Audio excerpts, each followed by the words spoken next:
Assalamualaikum warahmatullahi wabarakatuh. Alhamdulillah rabbil alamin.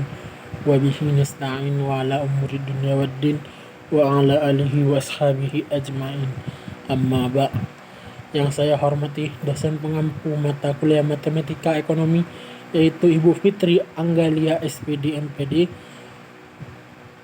Baiklah, perkenalkan, nama saya Muhammad Ibdul, mahasiswa Ekonomi Syariah semester 2A. Baiklah, di sini saya akan membuat video untuk memenuhi tugas video mata kuliah matematika ekonomi, yaitu menjelaskan tentang deret.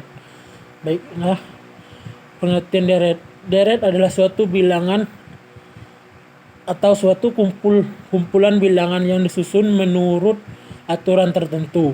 Aturan ini disebut pola bilangan. Deret dapat berupa bilangan bulat, pecahan, bilangan real, atau bentuk aljabar lainnya. Jenis-jenis deret.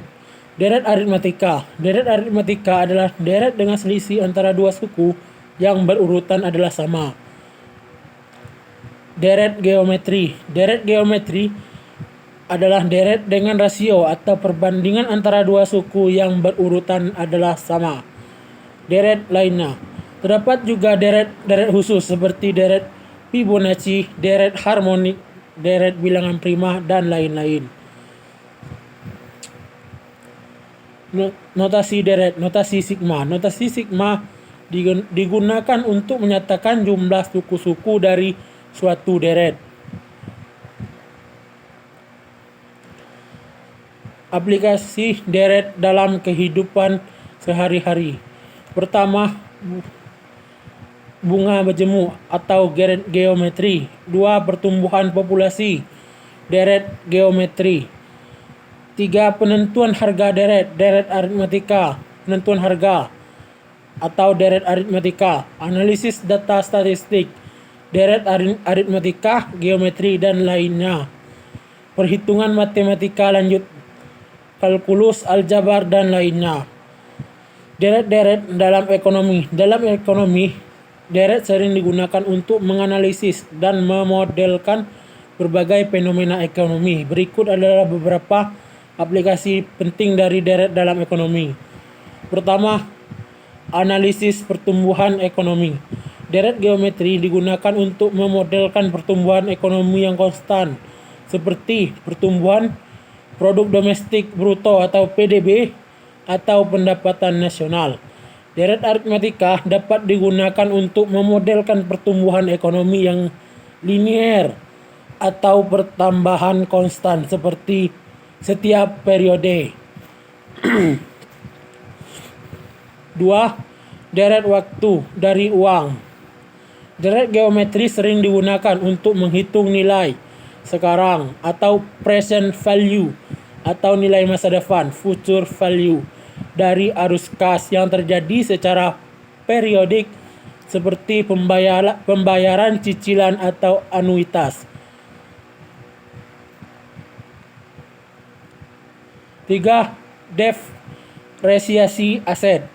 Deret aritmatika digunakan untuk menghitung depresiasi aset dengan metode garis lurus, di mana penurunan nilai aset diasumsikan konstan setiap periode. Deret geometri dapat digunakan untuk menghitung depresiasi dengan metode saldo menurun ganda atau double declining balance method yang mengasumsikan depresiasi yang lebih besar di awal masa pakai aset. 4. Analisis permintaan dan penawaran. Deret dapat digunakan untuk memodelkan elastisitas permintaan dan penawaran, yang merupakan konsep penting dalam ekonomi mikro. Deret juga dapat membantu menganalisis perubahan harga dan kuantitas yang diminta atau ditawarkan pada tingkat harga tertentu. Analisis siklus bisnis. Deret dapat digunakan untuk memodelkan fluktuasi siklus bisnis seperti siklus ekspansi dan kontraksi ekonomi. Analisis deret waktu atau time series analysis sering digunakan dalam ekonomi mikro untuk mempelajari pola dan tren siklus bisnis. 6. Peramalan ekonomi. Deret dapat digunakan dalam model peramalan ekonomi seperti peramalan permintaan, penjualan, atau pertumbuhan ekonomi di masa depan. Secara umum, deret dalam ekonomi membantu menganalisis dan memodelkan fenomena ekonomi yang berulang atau berubah secara teratur dalam waktu.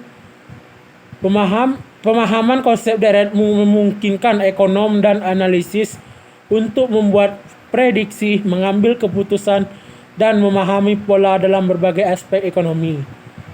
Mungkin hanya itulah yang dapat saya sampaikan. Lebih kurang saya mohon maaf.